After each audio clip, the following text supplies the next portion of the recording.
Today we're talking about the 5 books that I read in May, and to save your time and mine, I'll get right into it. Starting off with Martyr by Kaveh Akbar. I said this on my TikTok review. I kept calling him Kaveh Akbar for well over a year. It's Akbar. Anyway, let's see. I'm gonna try and describe this book as best I can. We follow a man called Cyrus who is grappling with a history of loss, death, and violence, specifically in death. He's struggling with addiction, he's struggling with his mental health, he is struggling with money, he is struggling with his youth as well, and he is struggling to understand and grapple with his parents' passings, which renders him not only depressed but also kind of obsessed with martyrs. And so he, as a poet, as a writer, decides that he wants to really dive into that subject and wants to write a book of martyrs. The book actually defies the structural conventions in that we get glimpses of poetry, we get glimpses of the things that he would write in his book. We get the point of views of a myriad of characters, and because he's writing a book of martyrs while you're reading a book of martyrs, it feels very meta. My opinion on Martyr is that I really enjoyed the writing. I related more to Cyrus than I would have expected to. I think the first chapter is one of the strongest first chapters I've read, genuinely. But as I was reading more and more, it kind of lost me in the structure. I'm kind of dense about poetry. I think it requires a sort of letting go that I don't necessarily have when reading. And it also requires you to understand the subtleties that an author or a poet is making that I don't always get. So poetry is kind of difficult in my head, unless it's quite straightforward, which is not really the case in this. That being said, there's not too much poetry to the point where it would completely take over the plot narrative, but I found that because there were so many characters, so many point of views, and that the structure changed every chapter, I was a bit lost, and it made the plot twist in this book feel kind of gimmicky to me. I guess I just never fully connected with what was going on, and so when that happened, I was like, okay. Like, it was almost comical. I don't think it needed that kind of plot twist either. That being said, I still would really be curious to read another book that Akbar would write because I liked the subject matter a lot, and I think writing a book on this subject is so interesting. I had a lot of pleasure with this meta aspect to the book. I just wish we would have stayed under either only Cyrus's point of view or maybe 2 point of views and timelines, because at some points we were going back in the past. There was just so much stuff going on and my brain was too scattered as I was reading for it to really be moving to me. But I do get that this is genuinely how this novel ended up being so groundbreaking and ended up touching so many people. So I'm definitely in the minority, and that's why I would still recommend this to people. So that is Martyr by Kaveh Akbar. Then is Outline by Rachel Cusk. Outline is the first in a trilogy, but I will say it doesn't end in a cliffhanger. It basically follows this author who goes to Greece to teach a course on creative writing, and we follow her having 10 different conversations with the people that she meets. The first person she ends up meeting is someone actually on the plane while she is going to Greece, and then the rest are people that she's meeting in Greece. There's a couple, I think, from her past, but most of them are new people, and then some of the conversations are just her in her creative writing class. I found this novel so brilliant. We're basically under her point of view as if she was writing these, and so I was really fascinated by the way that the conversations that this person was having revealed so much about her, but it was never fed to you. The narrator refrains from expressing her genuine point of view, and we understand how she processes and how she understands the people that she's having these conversations with, but you can tell that she's very guarded and that she's not going to offer them the same level of intimacy that they are offering her. I thought that was really cool for a novel, and the way that this sort of tension brews in the background as you're understanding what is going on with her life and where she is was also really interesting. So I'm really admirative of Cusk for this. I will also say I was really scared going into this I wouldn't like Cusk because I wanted to, and I was scared that it was going to be a bit more similar to Martyr, where I'd heard so much about this book and I was like, what if I don't like it? What if I don't like the writing? What if if the writing is too difficult. Also felt that way because I randomly one day watched an interview with Cusk and I found her really hard to follow. In that interview, this was back when I was really starting to get into literary fiction, and I don't think I really understood the genre in and of itself, but also the way she was talking, it was really hard to follow, and so I thought this would be too complex or intelligent for me, and it wasn't either of these. So I'm really happy that I read it. I'm so excited to read more of her works. I now have kind of her entire published work on my radar. I did get Transit to continue the Outline trilogy, but I also really enjoyed that it didn't finish in a cliffhanger. So that was Outline, highly recommend. And the next 3 books that I read, I already talked a bit more about, so I invite you to watch this video if you're interested. But the first one was The Make-Believe by Hannah Murray, which this was an arc kindly sent to me by the publishers at Penguin UK. So cool.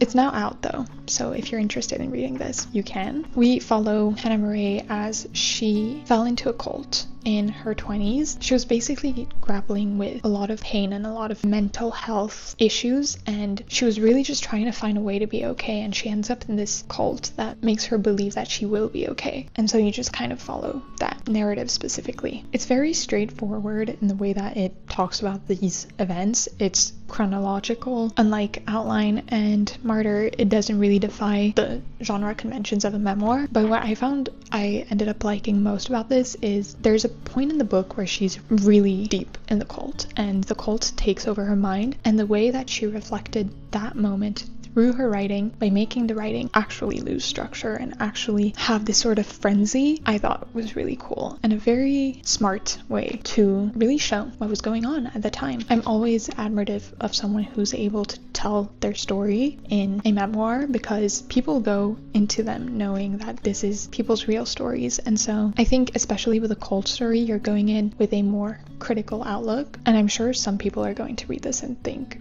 she was crazy, she was stupid maybe for falling into the cult, but the way that she makes you as a reader understand how she got there is very important. I found myself just understanding how she ended up falling into this, and so I thought that was pretty cool. That's The Make-Believe by Hannah Murray. Okay, next was The Names by Florence Knapp, which opens at a moment where the mom in this family is supposed to go and name her son, and technically she's supposed to give him the name of her husband because in his lineage all these men have had the same name. However, she's really hesitating doing that because her husband is a horrible person, and so she kind of starts thinking of what naming this kid would do and what his name could mean for his potential life. And so we follow 3 different timelines, one in which she gives him the name of that husband, one in which she gives him the name that she would have chosen herself, and one in which she gives him the name that her daughter suggests. And so this kind of just explores alternate realities